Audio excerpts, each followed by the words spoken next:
من رأى وجهك يسعد يا كريم الوالدين حوضك الصافي المبارك وردنا يوم النشور. أعوذ بالله من الشيطان الرجيم. بسم الله الرحمن الرحيم. الحمد لله رب العالمين والصلاة والسلام على رسول الله وعلى آله وصحبه أجمعين. أما بعد. Assalamu alaikum wa rahmatullahi wa barakatuh. Wir machen heute inshallah weiter mit unserer Vortragsreihe Asma'ul Husna. Nach einer längeren Pause werden wir heute inshallah versuchen, den Namen Al-Mutakabbir von Allah subhanahu wa ta'ala zu erklären. In dem letzten Unterricht haben wir den Namen Allah Al-Kabir versucht zu erklären und wir haben daher den Namen Al-Kabir vorgezogen und mit Al-Mutakabbir, um gemeinsam den Namen zu behandeln. Und heute ist inshallah der Name Al-Mutakabbir von Allah subhanahu wa ta'ala dran. Der Name Allah subhanahu wa ta'ala Al-Mutakabbir kommt im edlen Koran ein einziges Mal vor, und zwar in Surah Hashr, wo Allah subhanahu wa ta'ala sagt: Huwallahu allazi la ilaha illahu al-Malikul Quddusus Salamul Mu'minul Muhayminul Azizul Jabbarul Mutakabbir Subhanallahi amma yushrikun.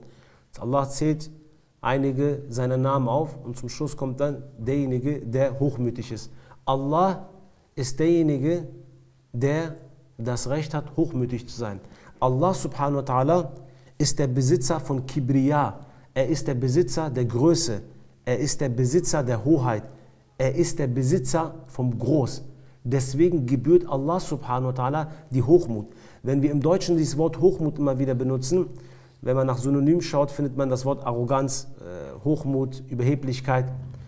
Diese Dinge sind immer eigentlich negativ geprägte Namen. Ist auch richtig so, weil diese Dinge für einen Menschen zu benutzen, sind immer negativ und gehören zu einem schlechten Charakter. Wir werden dazu inshallah nochmal kommen.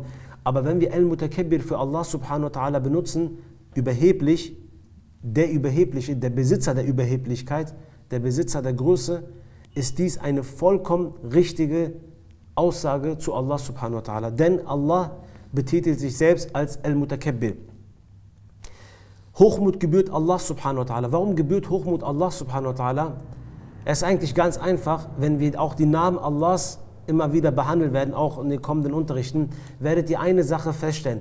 In Allahs Namen, bei Allah werdet ihr keinen Mangel finden, ihr werdet keinen Fehler finden, ihr werdet keinen Riss finden, ihr werdet keine Schwäche finden, ihr werdet keine Geringfügigkeit finden, ihr werdet keine Minderheit finden, ihr werdet nichts finden, was Allah schwach aussehen lässt oder was Allah angreifbar machen lässt. Daher ist Allah subhanahu wa ta'ala Al-Mutakabbir, es gebührt ihm. Wenn wir jedoch schauen, warum Allah tatsächlich Al-Mutakabbir ist, gibt es viele Punkte. Das ist schwierig zu sagen, aufgrund von dem und dem und dem. Aufgrund von allem seinen Eigenschaften ist Allah Al-Mutakabbir, weil Allah frei von jeglichen Mängeln ist. Allah ist frei von jeglichen Fehlern. Allah ist frei von jeglichen Unwissenheit. Allah ist allwissend, ihm entgeht kein Wissen. Allah ist allhörend. Es gibt nichts, was er nicht hört. Allah ist allsehend. Es gibt nichts, was er nicht sieht. Er kennt das Verborgene und das Sichtbare. Denn für Allah subhanahu wa ta'ala gibt es keine Schwachstelle. Allah sagt im edlen Koran: Falillahi alhamdu. Ganz gewiss, Hamd, Lob gebührt Allah. Rabbus samawati wa Rabbul Ard, Rabbul Alamin. Denn er ist der Herr der Welten, er ist der Herr der Himmel, er ist der Herr der Erde und er ist der Herr aller Welten. Er ist der Besitzer von diesem Ganzen. Er ist derjenige, der diese Dinge so herangezogen hat. Er hat diese Dinge erschaffen und zu dem gemacht, was die heute sind. Es ist Allah, ihm gehört die Himmel, ihm gehört die Erde und ihm gehören alle Welten, die es überhaupt gibt. وَلَهُ الْكِبْرِيَاءُ فِي السَّمَاوَاتِ وَالْأَرْضِ وَهُوَ الْعَزِيزُ الْحَكِيمُ. Sein ist die Erhabenheit. Ihm ist die Kibriya, die Größe, die Hoheit in den Himmel und auf der Erde, und er ist der Erhabene und der Allweise. Er ist Aziz, der Mächtige, und Hakim, der Weise. Allah sagt: وَقُلِ الْحَمْدُ لِلَّهِ الَّذِي لَمْ يَتَّخِذْ وَلَدًا. Und sag: Alhamdulillah, Alles Lob gebührt Allah, der sich keinen Sohn, keine Kinder genommen hat. وَلَمْ يَكُنْ لَهُ شَرِيكٌ فِي الْمُلْكِ وَلَمْ يَكُنْ لَهُ وَلِيٌّ مِنَ الذُّلِّ وَكَبِّرْهُ تَكْبِيرًا. Er ist es, der sich kein Teilhaber in seiner Herrschaft genommen hat. Er hat niemanden zur Hilfe genommen, um diese ganzen Dinge zu leiten. Wenn heute ein Mensch eine Stadt, ein Staat, ein Land führen will, braucht er was weiß ich wie viele Abgeordnete, Helfer. Allah führt all diese Dinge ganz alleine durch. Er hat sich keinen Teilhaber genommen in seiner Herrschaft. Und er hat sich niemanden als Wali genommen, als Schutz vor Erniedrigung. Er muss keine Angst haben, dass er erniedrigt wird oder dass er einen Fehler macht. Und verherrliche Allah als den Größten, mache Takbir zu Allah, Allahu Akbar, denn er ist der Größte. Daher, egal wie häufig Allah sich lobt im Koran, wie häufig Allah seinen Namen im Koran erwähnt, ist dies eine schöne Sache. Ihr werdet dies sowieso merken, in der Fitrat eines Menschen ist es eine sehr schöne Sache, wenn man Allah als einen Mächtigen, als einen perfekten Al-Quddus, als einen Heiligen gedenkt.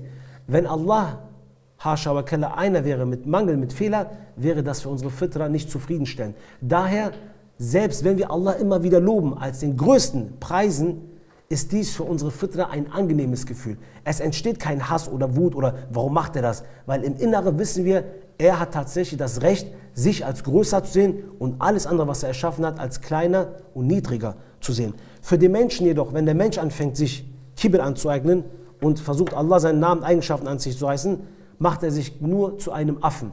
Denn das, womit der Mensch prahlt, gehört nicht mal ihn. Schönheit, ein Mensch prahlt mit Schönheit. Die Schönheit, die ihm gegeben worden ist, wurde von Allah subhanahu wa ta'ala gegeben. Vergisst er denn etwa, dass wenn er älter geworden ist, seine Haut verschrumpelt und die Schönheit vergeht? Prahlt er mit dem Geld, mit dem Besitz? Vergisst er denn, dass Allah subhanahu wa ta'ala Ar-Razaq ist und Allah ihm diesen Besitz gab und wenn Allah möchte, in Sekunden sein ganzes Besitz verbrennen kann? Womit prahlt der Mensch? Mit seiner Kraft und Macht? Weiß er denn nicht, dass Allah ihm Kraft gegeben hat? Weiß er denn nicht, dass wenn er alt geworden ist, ein Kind sogar stärker ist wie er?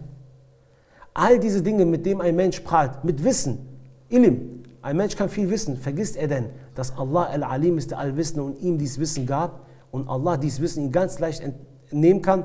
Nur ein Schlag auf seinen Kopf und eine Gehirnzellen gehen verloren und schon hat er sein ganzes Wissen verloren.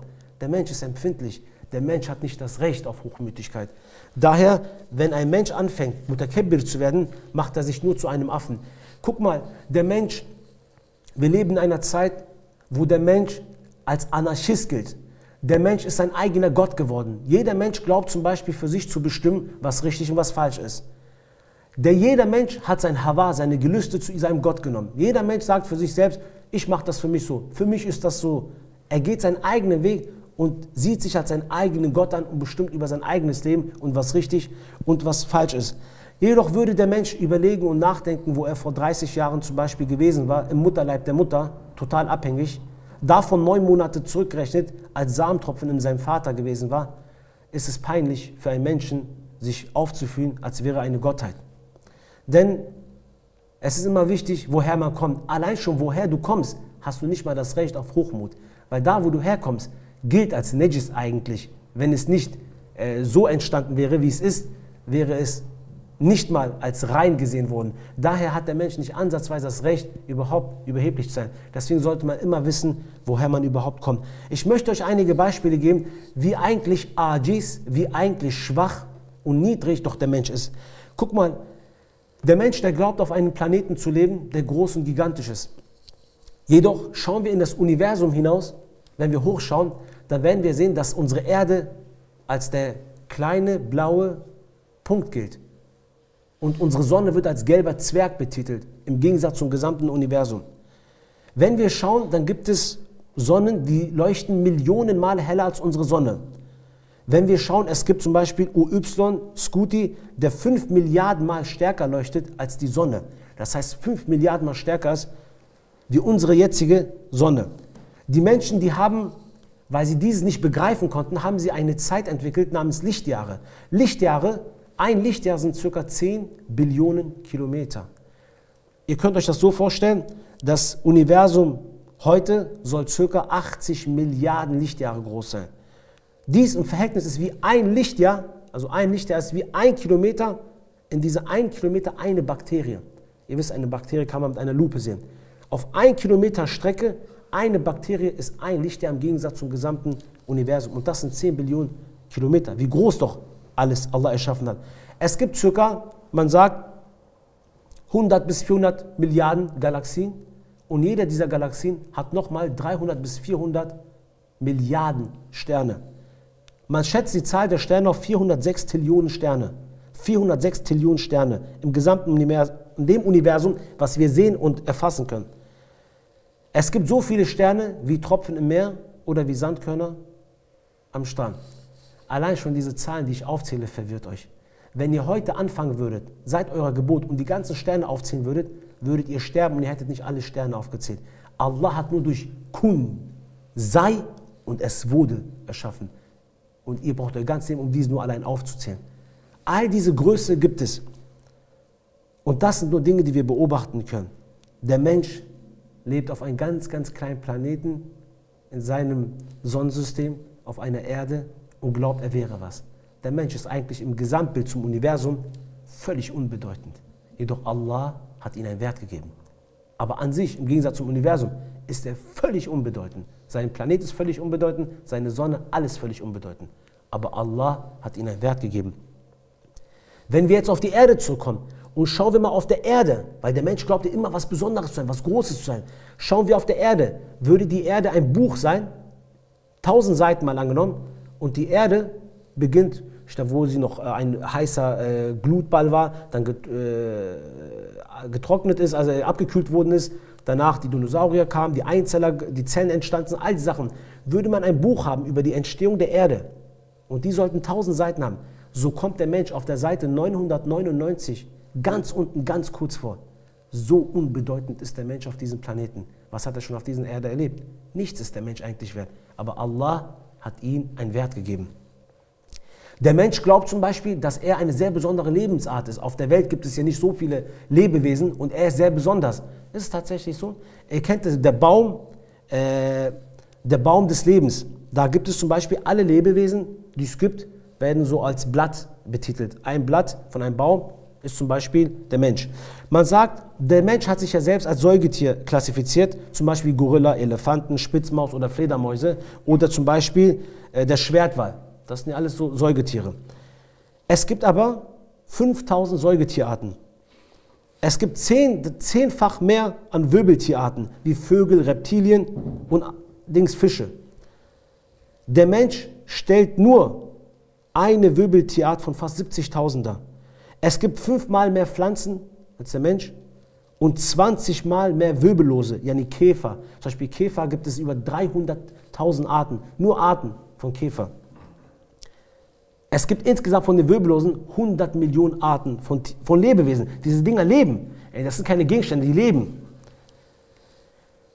Nicht nur Pflanzen, Pilze, Tiere, sondern auch Bakterien, Viren, einzellige Organismen gehören ebenfalls dazu. So kommen wir auf 1 Billion Arten von Lebewesen auf dieser Dunya, auf dieser Welt. Ja, nee, ihr müsst euch vorstellen, der Baum des Lebens ist so, als würde ein Dschungel voller Bäume sein und der Mensch ist in diesem Dschungel, ein Blatt, was von einem Baum wegfällt, ist der Mensch als Lebewesen. Der Rest sind alles andere Lebewesen. Der Mensch ist eigentlich völlig unbedeutend, aber Allah hat ihm einen Wert gegeben. Der Mensch glaubt zum Beispiel, er wäre dominant auf dieser Welt. Er wäre zum Beispiel der leistungsfähigste. Ist das aber so? Ist der Mensch zum Beispiel wirklich so, dass wir sagen können, er ist der Stärkste, der Schnellste, der am Ältesten? All diese Dinge, stimmt das? Auch das stimmt nicht. Allah erschafft Dinge um uns herum, um uns wieder auf den Boden der Tatsachen zu holen. Schaut mal, es gibt zum Beispiel 7 Milliarden Menschen.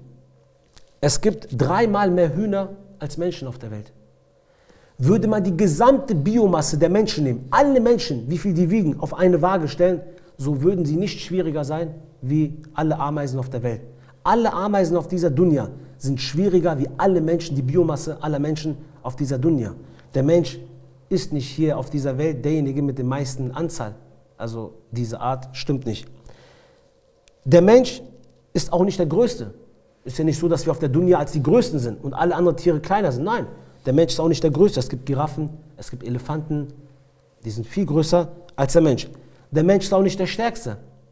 Es gibt Tiere, zum Beispiel wie Gorilla, Bären, da verlierst du gegen die, hast keine Chance gegen die. Der Mensch ist auch nicht derjenige, der am längsten auf dieser Welt lebt, mit seinen 70, 80, 90 Jahren. Es gibt Haifische, Schildkröten, die leben 200 Jahre. Es gibt sogar Korallen oder Schwämme, die bis zu 1000 Jahre alt werden. 1000 Jahre alt werden. Auch das. Der Mensch ist verletzlich. Ein Seestern zum Beispiel, wenn seine Hand abgeht, dann macht er seine Hand wieder von neu. Der kann die wieder selbst herstellen. Der Mensch jedoch ist verletzlich mit seinen Organen. Der Mensch, wenn er nicht paar Tage was anfängt zu trinken, wird er sterben. Es gibt zum Beispiel den Dornteufel. Wenn der Dornteufel zum Beispiel, der hält es aus, jahrelang nichts zu trinken, außer die Wassertropfen, die sich auf seine Haut versammeln. Das sind die Tiere auf dieser Dunya. Der Mensch, seine Haut ist sehr dünn und seine Organe sind sehr verletzlich. Seine Physiologie ist sehr schwach. Deswegen könnte man sich überhaupt fragen, wie hat der Mensch überhaupt auf dieser Welt überlebt zwischen all diese Lebewesen? Der Mensch ist eigentlich völlig unbedeutend. Er sticht mit nichts heraus, weder mit seiner Größe, mit seiner Stärke, mit nichts sticht der Mensch mit seiner Dominanz raus. Es gibt nämlich andere Lebewesen, die viel besser sind in dieser Dinge. Aber Allah hat dem Mensch einen Wert gegeben. Der Mensch ist nämlich überholt und übertroffen. Man würde mal annehmen, man hätte Olympische Spiele.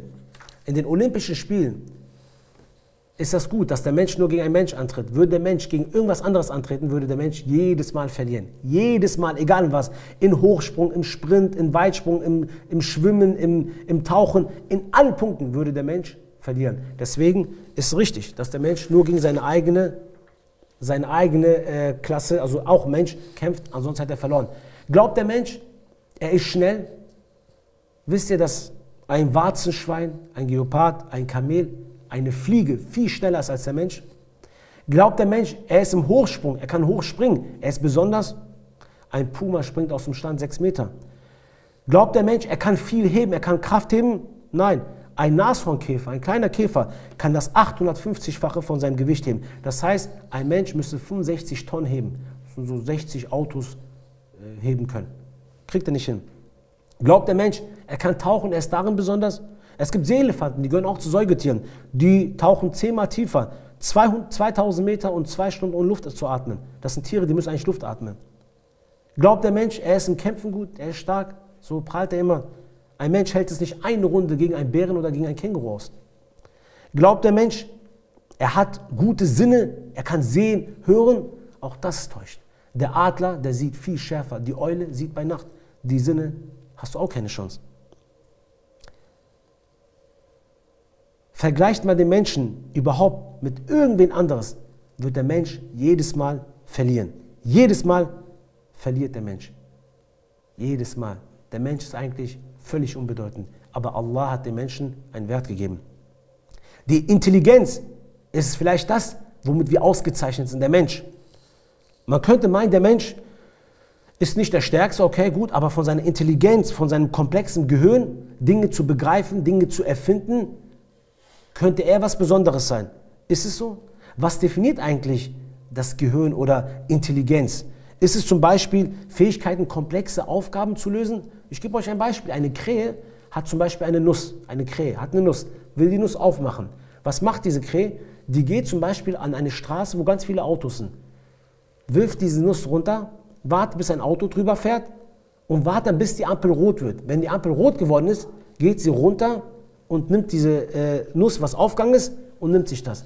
Komplexe Aufgaben. Das ist eine komplexe Aufgabe gewesen. Eine Krähe hat die gelöst. Das, was der Mensch macht, hat die Krähe auf seine Art gemacht. Ist das, was den Menschen auszeichnet? Ist auch nicht. Schauen wir weiter. Werkzeuge benutzen. Das kann der Mensch ja gut. Werkzeuge benutzen. Auch da täuschen wir uns.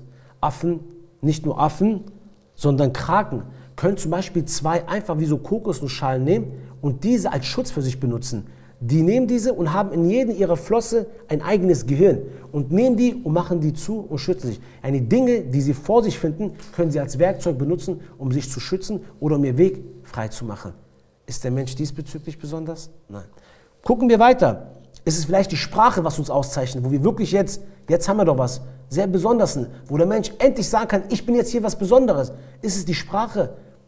Auch da ist nicht der Mensch Eine Biene kann zum Beispiel ganz genau exakt sagen, wo welche Blüte zu finden ist. Und zwar mit einem Tanz. Ihre Sprache ist ein Tanz. Mit ihrem Tanzen sagt sie genau exakt, wo eine Blüte zu finden ist. Also ist es auch nicht die Sprache.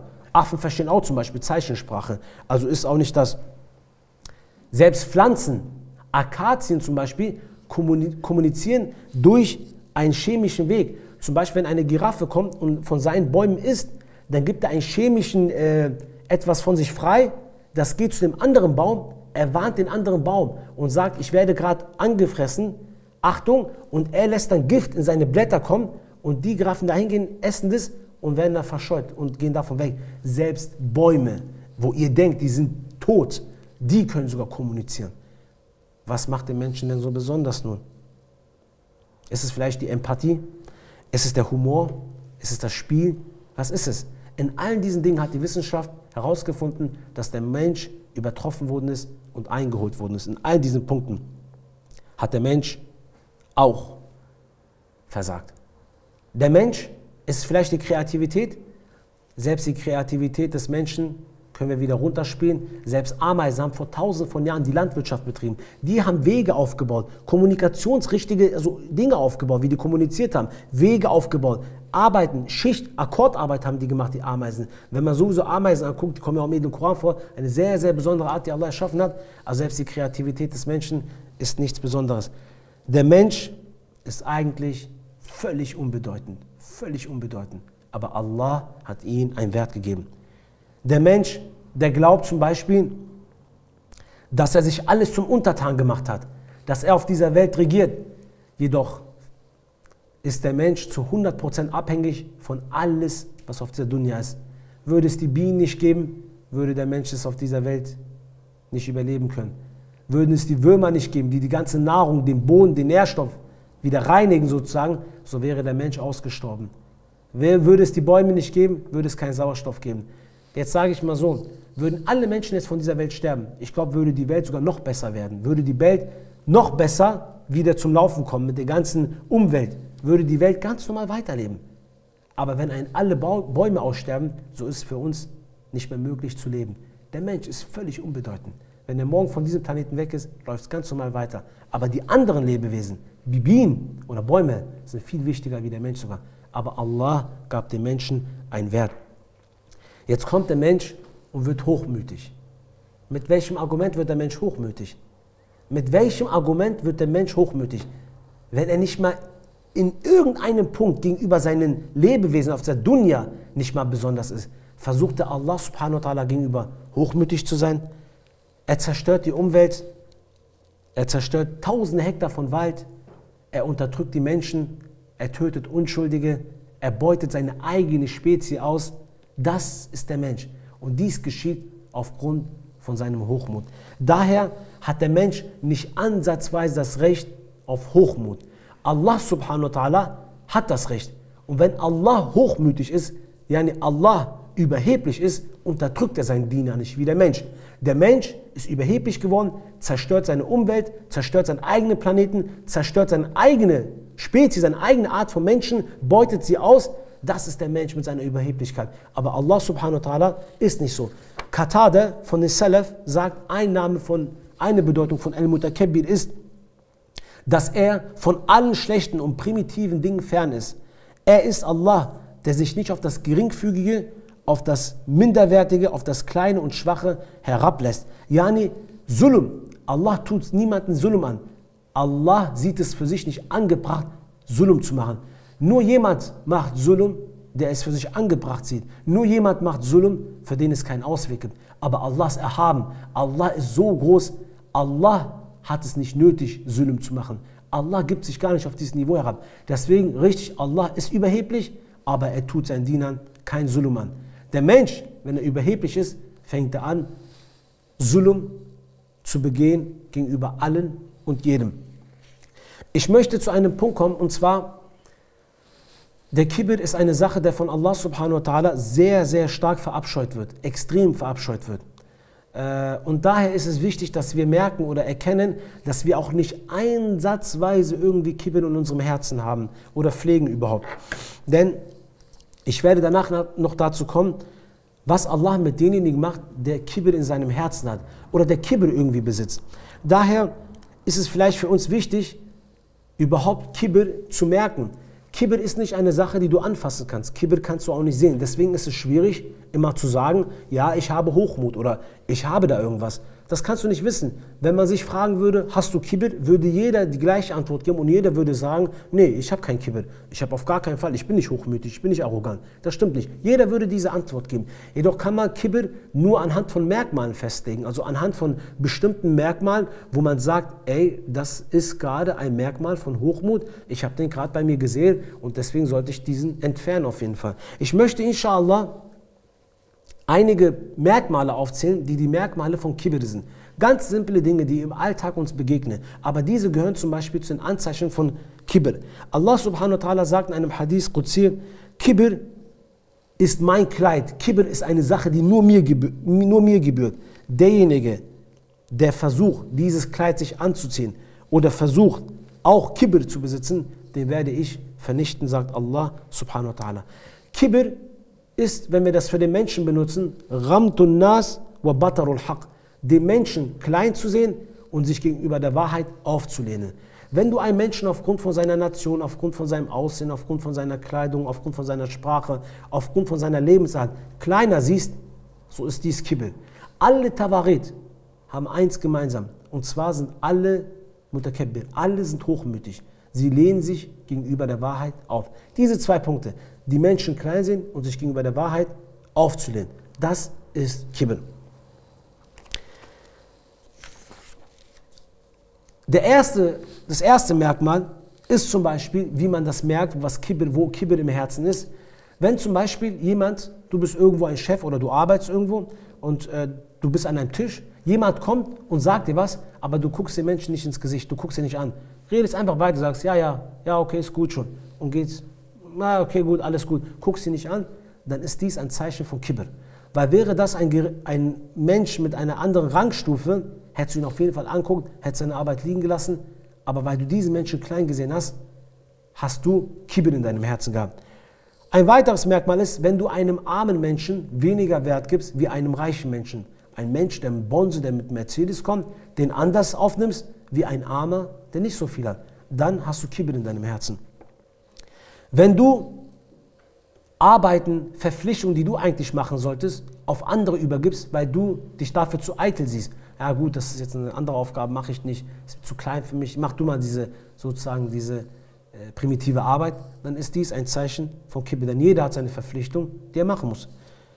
Wenn jemand sich immer wieder im Recht sieht, niemand sich selbst in Frage stellt, immer, ja, er hatte Schuld, er hat das gemacht, wäre er nicht, dann wäre das so gewesen, er hat das zuerst gemacht.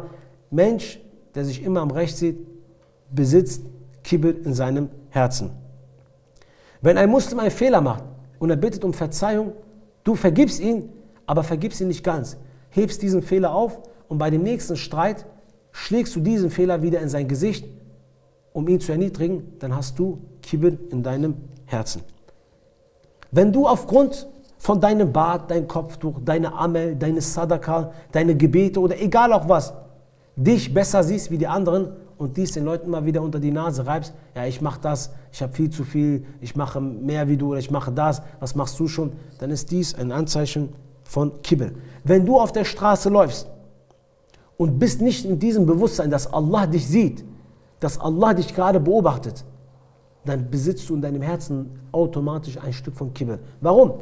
In der heutigen Welt können Kurse belegen, wie sie charismatisch auf der Straße gehen. Da wird beigebracht, wie man richtig gehen muss auf der Straße, dass man seine Brust rausstrecken muss, seine Schultern wackeln muss, damit das gut rüberkommt, charismatisch rüberkommt, wird dies den Menschen beigebracht. Den Menschen wird beigebracht, hochmütig auf der Welt umherzulaufen, wobei Allah uns genau das Gegenteil befiehlt, und zwar bescheiden auf der Welt umherzulaufen.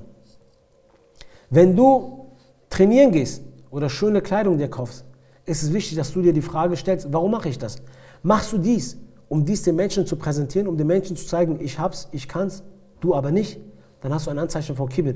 Es gibt ja manche Menschen, die gehen zum Beispiel trainieren, haben dann irgendeine komische Körperhaltung und können nicht mal richtig stehen. Stehen dann irgendwie so, als wären sie ein Tier zwischen einer Mischung aus Tier und was weiß ich, die Schulter hängen irgendwie in der Luft.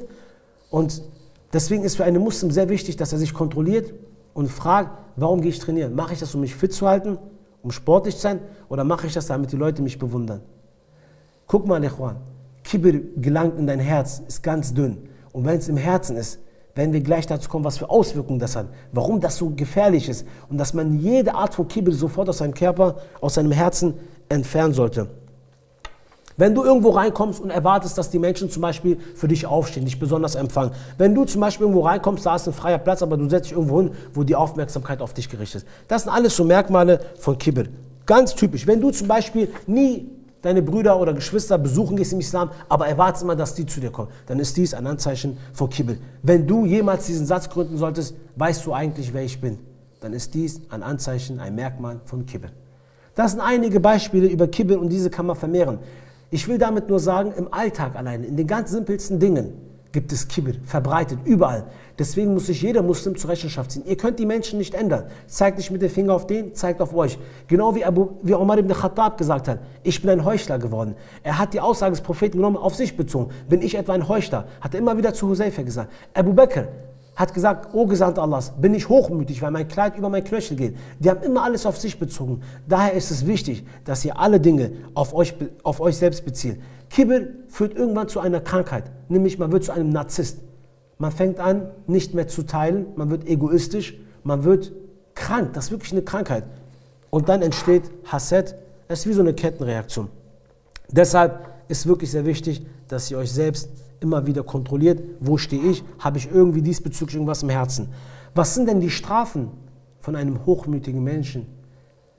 Die erste Strafe von einem hochmütigen Menschen, sagt Allah mit dem Koran, ist, dass er bereits in dieser Dunya sein Herz versiegelt. Allah sagt mit dem Koran, Kazalika, dies ist so, Yatba'ullahu ala kulli qalbi mutakabbirin jabbar. Allah versiegelt das Herz eines jeden Überheblichen und Gewalttätigen. Wisst ihr, was das Herz versiegeln bedeutet? Das Herz versiegeln bedeutet, dass ihr ein Vers, der vom Koran verlesen wird, nicht mehr eure Herzen berührt. Eine Nasiya kommt hier rein und geht da wieder raus. Ein Hadith des Propheten ist nur noch wie eine Aussage von einem Hans. Es kommt nichts mehr an euer Herz ran. Ihr fühlt nichts mehr, ihr schmeckt den Iman nicht. Eine Nasiya, eine Prüfung, die auf euch kommt, seht ihr nur noch als eine Last. Ihr seht eine Prüfung als Strafe. Ihr fängt an, keine Verknüpfung mehr herzustellen. Dies ist, wenn dein Herz versiegelt ist. Statt Hamd und Schukr zu machen, wenn Allah dir eine Gabe gegeben hat, sagst du noch Jawohl. Wenn Allah dich prüft mit Nehmen oder irgendwas anderem, mit deinem Besitz, dann fängst du an immer wieder zu glauben, Allah bestraft dich. Dies ist, wenn Allah dein Herz versiegelt. Du bist taub, du siehst nicht, du bist stumm, all die Sachen sind versiegelt in deinem Herzen. Und du glaubst, das ist das Schlimmste daran, dass du auf dem rechten Weg bist. Allah sagt, Fariqan hada wa fariqan haqqa alayhi dalala. Eine Gruppe leiteten wir recht und eine Gruppe haben wir mit Recht irre geleitet, sagt Allah. Sie haben es verdient. Es war unser Recht, sie irre zu leiten, weil sie haben nichts anderes verdient, außer das Irregehen. إنهم اتخذوا الشياطين أولياء من دون الله ويحسبون أنهم مهتدون. Sie haben nämlich Satane, die Shaitan, den Ahlak vom Shaitan, den Manhaj von Shaitan, die Gedanken von Shaitan an sich genommen, statt Allah. Und sie glauben, sie wären auf dem rechten Weg, sagt Allah subhanahu wa ta'ala. Deswegen ist ein Mensch, dessen Herz versiegelt ist, brutal. Du verliest ihm die Verse, du zeigst ihm die Dalil, er nimmt sie einfach nicht an. Du sagst, guck mal, Allah subhanahu wa ta'ala sagt das, der Prophet sagt das, die Gelehrten sagen das, er sagt aber nein. Er sagt einfach nein, er nimmt sich auf. Das Problem ist nicht bei ihm, sein Herz ist versiegelt. Ein Mensch, der gegenüber sich der Wahrheit auflehnt, wisset, auch wenn er es nicht sagt, auch wenn man ihm das nicht anmerkt, tief im Inneren hegt der großen Kibir, dass Allah ihn sein Herz versiegelt hat. Das wäre er nämlich nicht Kibirle, hätte Allah sein Herz nicht versiegelt. Allah sagt, أَوَلَا يَرَوْنَ أَنَّهُمْ يُفْتَنُونَ فِي كُلِّ عَامٍ مَرَّةً أَوْ مَرَّتَيْنِ ثُمَّ لَا يَتُوبُونَ وَلَا هُمْ يَذَّكَّرُونَ. Nehmen Sie etwa nicht wahr, dass wir sie im Jahr 1 oder 2 Mal der Fitne aussetzen Doch dann bereuen sie nicht und besinnen sich nicht. Sie wissen überhaupt nicht, was passiert. Sie sind sich gar nichts bewusst. Die zweite Strafe, die auf einen Hochmütigen antrifft, ist, Allah wird ihn im Jenseits erniedrigen. Allah wird ihn als eine Ameise erschaffen, ganz klein erschaffen und wird im Jenseits mit ihm nicht sprechen.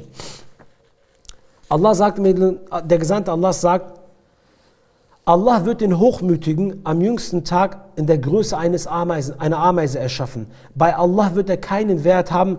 Die Erniedrigung hat ihn umfasst. Die Menschen werden ihn mit Füßen zertreten. Dies ist bei Tirmizi und Musnad von Ahmad ibn Hanbal überliefert. Der Gesandte Allah sagt, Allah wird im Jenseits mit 3 Menschen nicht sprechen. Die einen sind jemand, der seine guten Taten immer wieder überall wiederholt.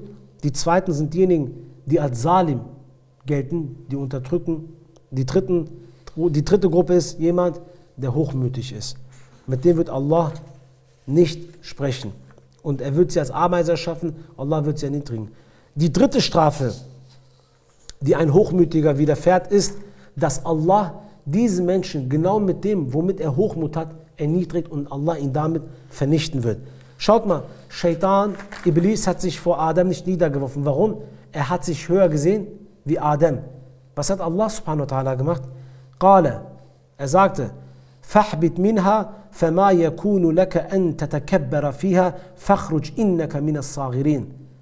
Er wollte nicht sich vor Adam niederwerfen, weil er sich größer gesehen hat. Und Allah hat genau deswegen ihn bestraft und hat ihn zu den Saghirin, zu den Kleinen gemacht. Allah sagt, dann steig von hier hinab, du darfst hier drinnen nicht überheblich sein. Geh hinaus, gewiss, du bist einer von den Erniedrigten. Er wollte sich vor Adam nicht niederwerfen. Heute gilt Shaitan als der erniedrigste, verfluchteste überhaupt der Geschöpfe. Gilt Shaitan. Er wollte sich nicht niederwerfen. Das war das, warum er aber genau erniedrigt worden ist. Pharaon, was hat Pharaon gesagt? Pharaon hat doch gesagt, mir gehört Misr, mir gehört der Nil.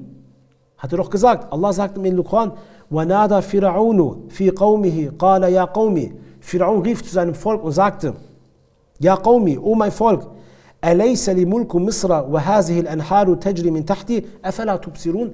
Gehört mir nicht Ägypten, das Land Ägypten und der Fluss, der unter mir fließt? Seht ihr das denn nicht? Womit hat Allah genau Pharaon erniedrigt? Womit wurde er vernichtet? Mit Wasser. Wo Musa durch das Wasser geht und das Wasser hat Pharaon vernichtet. فَلَمَّا آسَفُونَا انْتَقَمْنَا مِنْهُمْ فَأَغْرَقْنَاهُمْ أَجْمَعِينَ. Und als sie unseren Zorn provozierten, übten wir an ihnen Vergeltung, dann ließen wir sie allesamt ertrinken. Das, womit Pharaon geprahlt hat mit dem Nil, damit hat Allah subhanahu wa ta'ala ihn erniedrigt. Das, womit ihr Kibir habt, damit wird Allah subhanahu wa ta'ala euch erniedrigen. Die vierte Strafe und auch die heftigste Strafe ist, der Prophet sagt, alayhi salatu wassalam, La yadkhulul jannata man kana fi qalbihi mithqala habbatin min kibrin. Niemand wird das Paradies betreten, auch wenn er nur ein Stäubchen, ein ganz kleines bisschen von Kibir in seinem Herzen trägt. Ein Mensch, der Kibir in seinem Herzen trägt, der wird das Paradies nicht betreten. Es macht auch Sinn. Kibir ist eine Art, ist ein Charakter. Es passt ins Paradies nicht rein. Eine Sünde kannst du machen. Du bittest Allah um Vergebung, kommst im Paradies, die Sünde gibt es da nicht mehr. Du kannst dich mit diesem Kibir, was du in dir trägst, in den Paradies, in den sauberen Ort, in das Darus Salam hineingehen. Ein Mensch, der Kibir in seinem Herzen hat, kann und wird das Paradies nicht betreten. Es passt nicht ins Paradies hinein. Es passt nicht da rein, weil es ist das Gebiet des Salam. Und nicht, dass da wieder irgendwas aufkommt, Hochmut oder Unterdrückung. Deswegen passt Kibir nicht ins Paradies hinein. Jemand, der Kibir in seinem Herzen hat, der wird das Paradies nicht betreten können. Es passt nämlich nicht rein. Was will denn Allah subhanahu wa ta'ala von uns? Allah subhanahu wa ta'ala will von uns, dass wir bescheiden sind. Das will Allah. Bescheiden sein, das gebührt dem Menschen und nicht hochmütig. Allah gebührt die Überheblichkeit, dem Menschen gebührt die Bescheidenheit. Die Heilung für Kibir ist genau das Gegenteil, ist bescheiden sein. Allah sagt im Koran, وَلَا تَمْشِي فِي الْأَرْضِ مَرْحًا إِنَّكَ لَنْ تَخْرِقَ الْأَرْضَ وَلَنْ تَبْلُغَ الْجِبَالَ طُولًا. Und geh nicht übermütig, geh nicht arrogant auf der Erde umher. Du wirst ja die Erde nicht aufreißen können und die Berge an Höhe erreichen können. Was spielst du dich auf, sagt Allah. Du wirst weder die Erde aufreißen, noch die Berge an Höhe erreichen. Lauf sanft, lauf bescheiden, wenn du läufst auf der Erde umher. Guck mal in Surah Furqan, in den letzten 1,5 Seiten von Surah Furqan empfehle ich euch zu lesen. Da zählt Allah subhanahu wa ta'ala Eigenschaften, Merkmale von sehr besonderen seiner Diener auf. Diese Diener von Allah subhanahu wa ta'ala werden im Paradies, in Jannat, sehr, sehr besondere Orte kriegen. Sie sind besonders gezeichnet. Das sind sehr, sehr ehrenvolle Menschen. Allah zählt ihre Merkmale auf. Allah zählt zum Beispiel auf und sagt, das sind diejenigen, die das Nachtgebet verrichten. Das sind die, die spenden. Diejenigen, die Allah subhanahu wa ta'ala gegenüber kein Schirk begehen. Das sind diejenigen, die kein Sinna machen. Diejenigen, die keinen Menschen töten. Diejenigen, die keine Falschaussage machen. Diejenigen, die Dua zu Allah machen. Diejenigen, die Dua für ihre Familie machen. Diejenigen, die gute Taten verrichten. Das sind die Diener des Alabamas. Aber ganz am Anfang, wo Allah anfängt, die Merkmale aufzählen, fängt er mit einem besonderen Merkmal an. Allah sagt, وَعِبَادُ الرَّحْمَانِ, die Diener des Ar-Rahman. Allah schreibt hier die Diener, er schreibt direkt diese Diener, gehören dem Ar-Rahman zu. Was für eine Ehre sind diese Leute, was sind das für Diener? عِبَادُ الرَّحْمَانِ الَّذِينَ يَمْشُونَ عَلَى الْأَرْضِ هَوْنًا وَإِذَا خَاطَبَهُمُ الْجَاهِلُونَ قَالُوا سَلَامًا. So fängt Allah damit an. Und dann zählt er die ganz anderen Punkte auf. Allah sagt, die Diener des Alabamas sind diejenigen, die auf der Erde bescheiden, sanftmütig gehen. Und wenn die Unwissenden, die Jahil, sie belästigen, sagen sie nur Salam, Friede. Und dann fängt Allah an, und das sind diejenigen, die das Gebet verrichten, die Zakat geben, und dann fängt Allah an.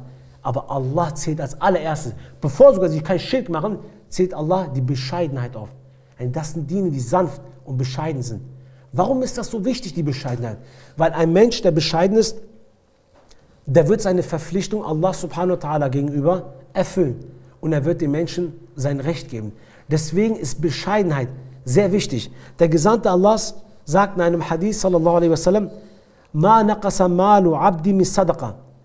Es gibt keinen Diener, der durch Sadaqa geben, dessen Besitz verringert wird. Ihr werdet niemals jemanden sehen, der, weil er Sadaqa gegeben hat, arm wird oder sein Besitz sich verringert hat. Sowas gibt es einfach nicht. Allah sagt, ändert eure Sichtweise.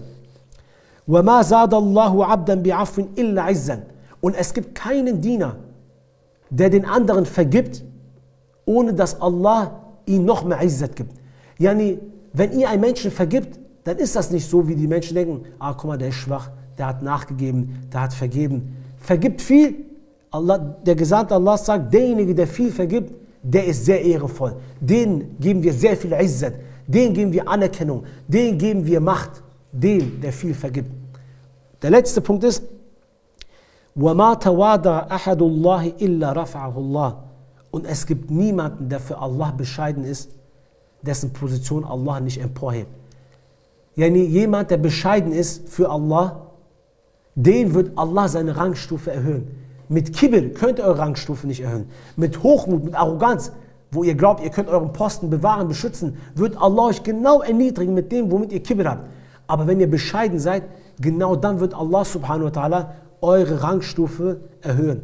Womit? Mit Bescheidenheit. Mit Bescheidenheit, ja. Daher sagt der Gesandte Allahs, dass Allah ihm befohlen hat, O meine Diener, seid nachsichtig und bescheiden, damit der eine nicht über den anderen hochmütig wird und ihr euch streitet und die Grenzen Allahs überschreitet.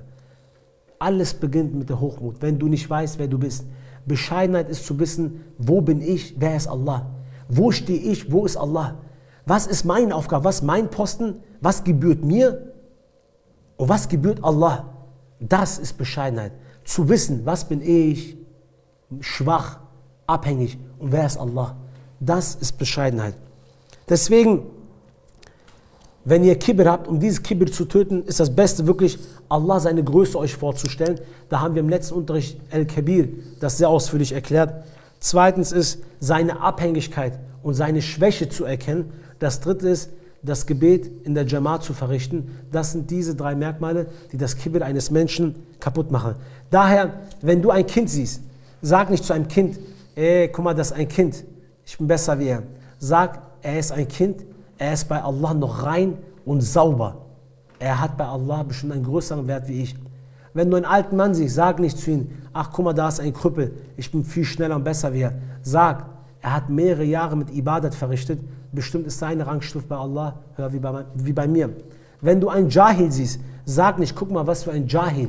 Sag, er ist ein Jahil, er ist unwissend und macht Fehler, ich bin wissend und mache Fehler. Wenn du einen Kafir siehst, sag, er ist vielleicht ein Kafir, ja, aber vielleicht wird er morgen ein Muslim und wird bessere Taten verrichten wie ich. Deswegen seid überall bescheiden. Bescheiden in eurem Reden, bescheiden in eurem Denken, bescheiden in eurem Berühren, bescheiden in eurem Sitzen, bescheiden im Essen, bescheiden in allen Sachen bescheiden, bescheiden beim Laufen, bescheiden bei allen Dingen sein. Bescheidenheit ist schön und das lässt eine Stufe emporheben. Es gibt, um zum vorletzten Punkt zu kommen, es gibt einen Punkt noch, den möchte ich hier erwähnen, und zwar gibt es eine bescheidene Hochmut. Es gibt eine Bescheidenheit, aber die kommt vom Hochmut. Es gibt zum Beispiel Hassan al-Basri von den Salaf, von Tabi'in, sagt, wenn jemand sich extrem heftig erniedrigt, sich bescheiden zeigt, sehr extrem, so ist dies von seinem Kibr. Jetzt gab es zum Beispiel damals einen Typen in der Türkei, der ist jetzt in Pennsylvania, ein türkischer Imam, der Fetto hier. Und der hat zum Beispiel, wenn er seine Vorträge anguckt, dann sagt er immer wieder, er schreit rum und erniedrigt sich extrem. So, ich bin Qitmir, ich bin der Hund von, ich bin nicht mal der Wert von Hund von Ashabe Kef, ich bin nichts, ich bin ein Hund, ich bin auch ein fehlerhafter Typ. Wenn jemand sowas sagt, dann jemand, der das Fiqh im Islam kennt, der würde sofort erkennen und sagen, dies ist ein arroganter Mensch, dies ist ein überheblicher Mensch. Denn nur ein Mensch, der wie ein Hund ist, vergleicht sich auch mit einem Hund. Allah hat einen Hund als Najis erschaffen und den Menschen besonders erschaffen. Warum vergleichst du dich mit einem Hund? Er macht das durch sein Kibr. Das ist ein Merkmal von seinem Kibr. Wenn du eine Sache, wenn du dich zu sehr erniedrigst, zu sehr klein zeigst, dann ist dies ein Anzeichen vom Kibr. Zum Beispiel, wenn Leute kommen und sagen, wir haben jetzt nichts erreicht. Ich habe nichts erreicht, nichts, gar nichts. Unsere Gebete, wer weiß, ob die angenommen werden. Wir sind schwache Menschen, wir machen bestimmt Millionen Fehler. Dann ist dies von seinem Kibr. Er sagt es, weil er von seinem Kibr, diese übertriebene Bescheidenheit, diese übertriebene Erniedrigung ist ein Zeichen von seinem Kibr. Wenn du zum Beispiel Dawa gemacht hast, irgendwas gemacht hast, sagst du, nee, es bringt alles nichts und so.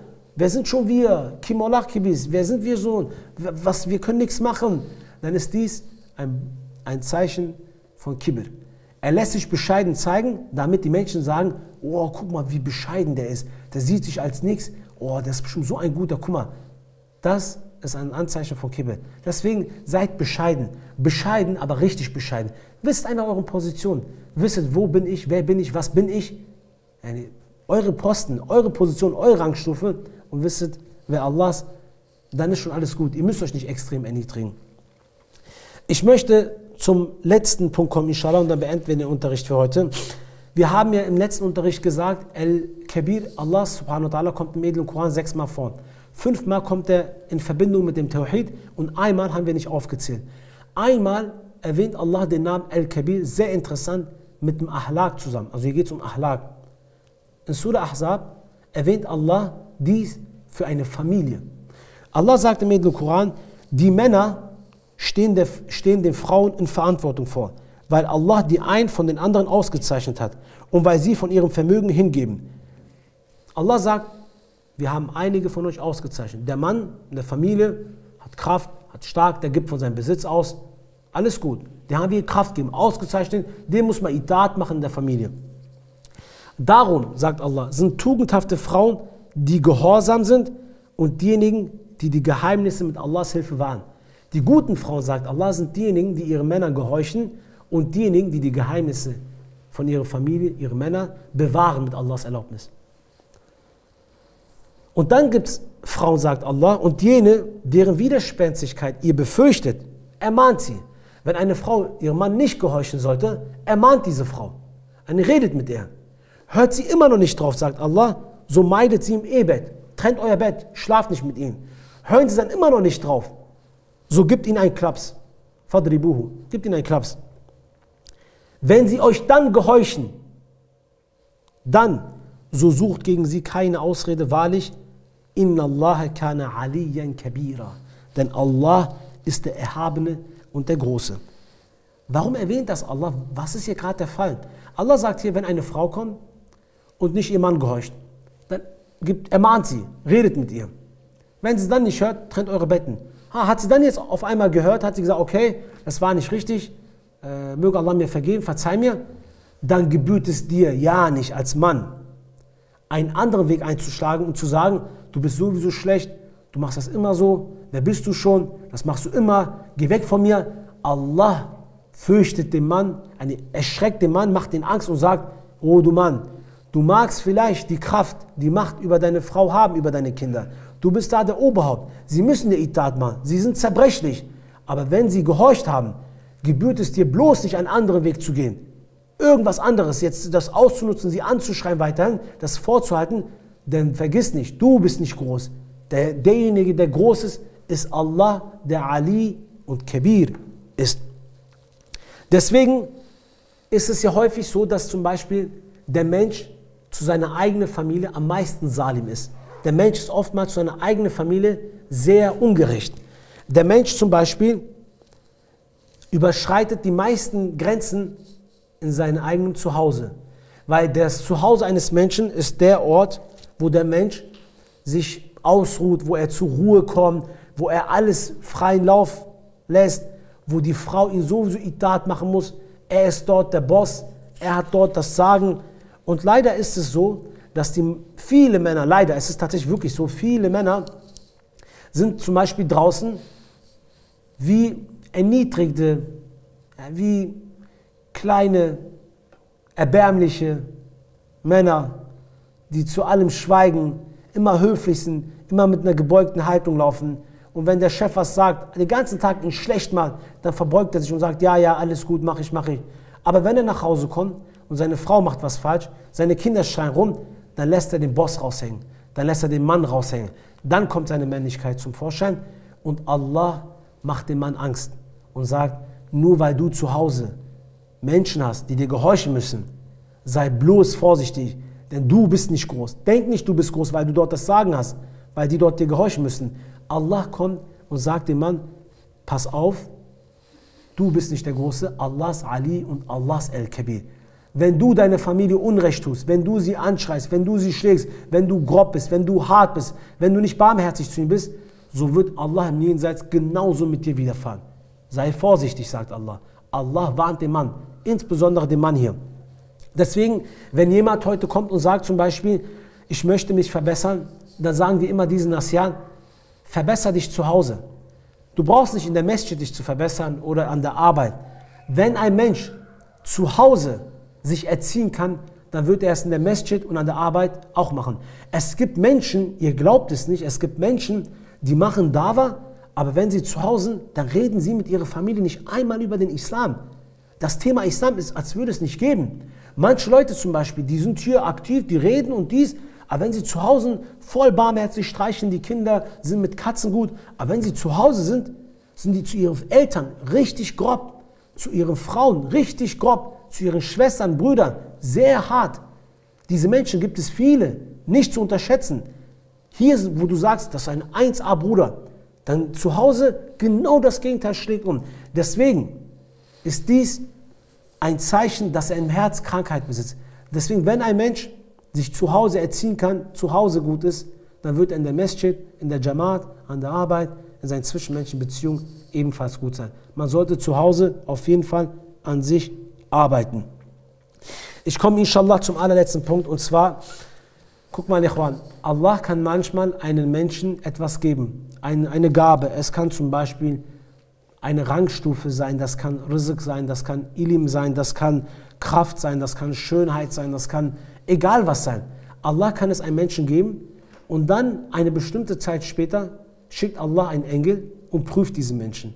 Diese Dinge sind nicht nur Geschichten von früher, diese Dinge geschehen heutzutage auch. Zum Beispiel Allah gibt dir Geld, er lässt ein Jahr später jemand an deiner Tür klopfen, ist ein Engel, er will Schulden von dir, um zu gucken, wie du bist, ob du dich hochmütig verhältst oder ob du bescheiden bist.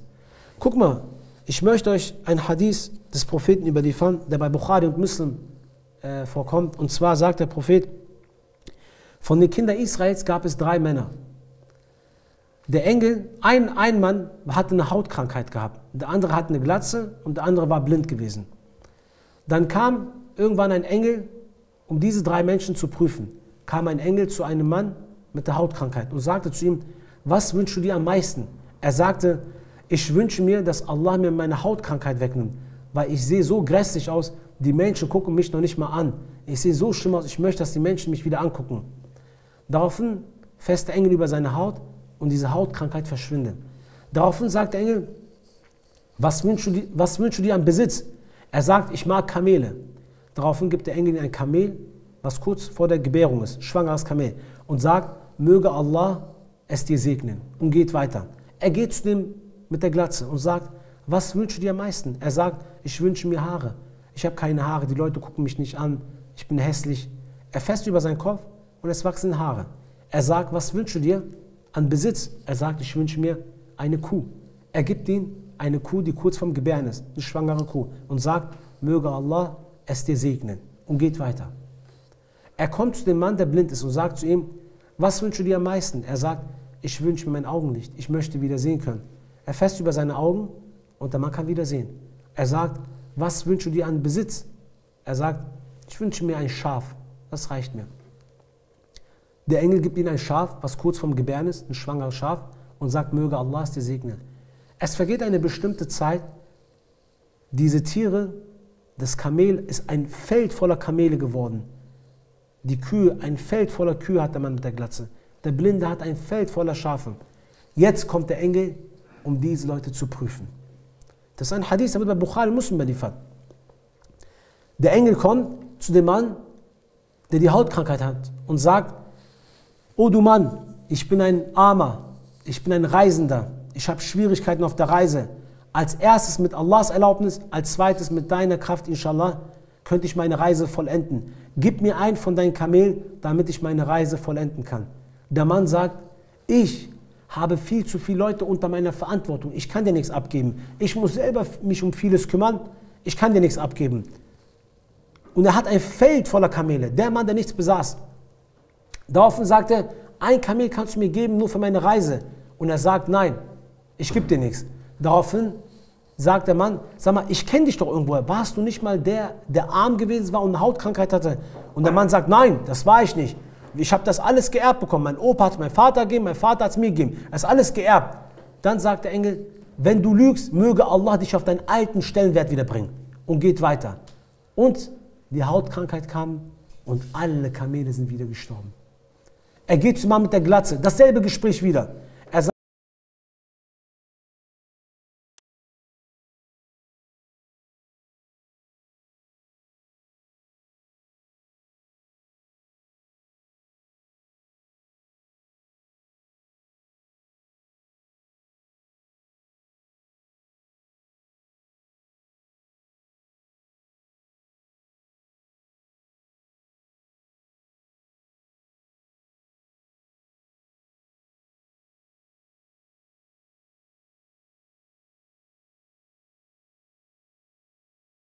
von dir, damit ich meine Reise weitermachen kann.